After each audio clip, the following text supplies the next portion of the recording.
When the first autumn leaves began to fall in Boston, I found myself standing at Logan International Airport, waiting for my son Ethan to return home from his second year at Columbia University. I hadn't seen him in months, and though we spoke on the phone often, nothing could replace the warmth of a real hug. As I scanned the crowd, my heart raced the moment I saw him, taller, leaner, with a confident stride I barely recognized. His messy brown hair had grown longer, and the boyish smile I remembered had turned into something more mature, more self-assured. "Mom," Ethan's voice cut through the airport noise. I rushed forward, wrapping him in the kind of hug that squeezes away months of absence. "You've changed," I said, stepping back to take a good look at him. "College does that to you," he grinned. "And maybe the gym." We laughed, and for a moment, everything felt like it had before he left, before the empty house. But I didn't know then that his return would shift the rhythm of our lives in ways neither of us expected. The first night back, Ethan stayed up late telling me stories about his roommates, his professors, and the city. I sat on the couch, tea in hand, watching the light in his eyes as he spoke. He wasn't just telling me about classes or exams. He was sharing dreams, failures, and moments of doubt I didn't know he'd faced. "I almost dropped out last semester," he admitted, looking down at his mug. "What?" "Why didn't you tell me?" I asked, concerned. "I didn't want you to worry. I was drowning in work, and I didn't think I was good enough to be there." My heart ached. "Ethan, you've always been good enough. Smarter than you give yourself credit for."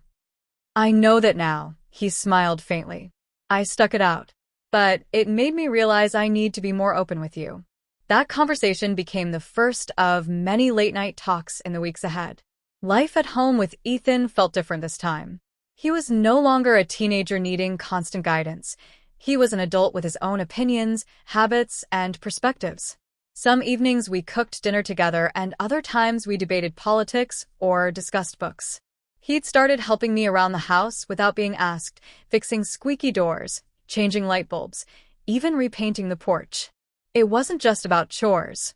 It was about presence.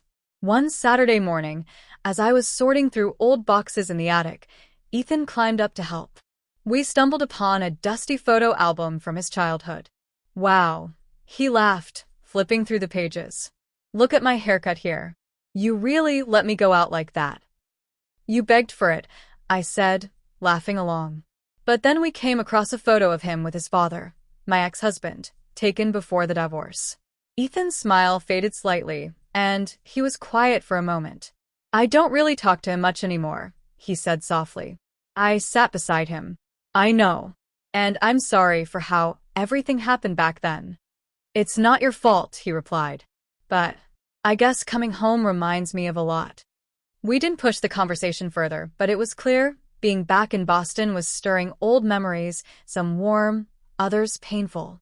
As the weeks passed, Ethan began opening up more about his struggles.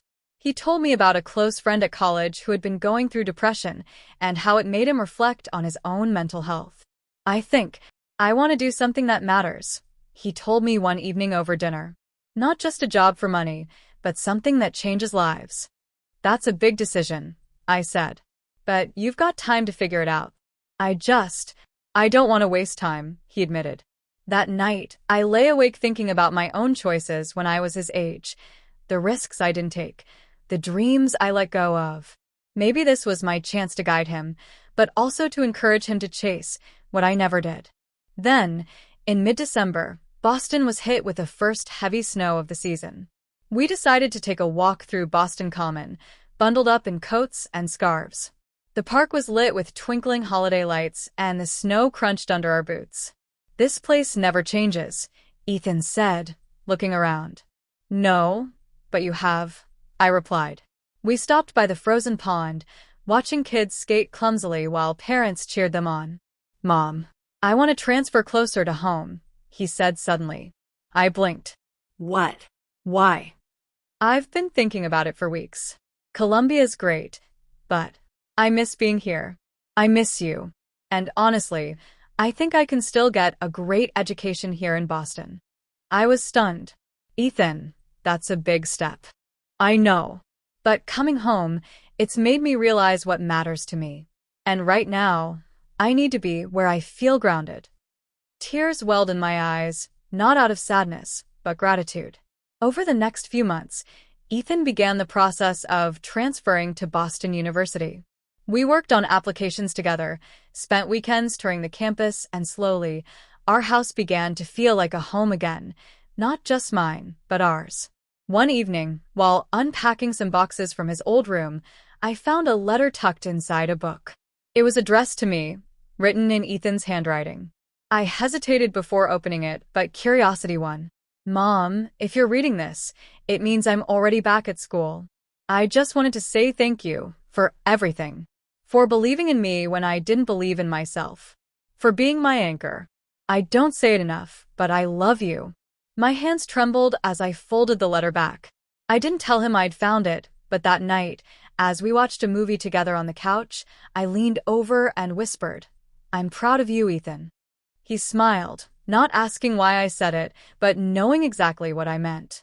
When spring arrived, Ethan officially moved into his new campus housing at BU, just a 20-minute drive from home. I knew he'd still be busy with classes, friends, and his own life, but the distance no longer felt insurmountable.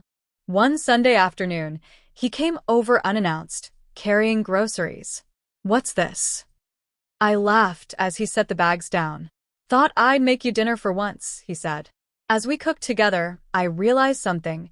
The boy who left for New York had come back a man, and our relationship had grown with him. We were no longer just mother and son in the traditional sense. We were friends, confidants, and each other's safe place. And maybe that was what truly changed everything.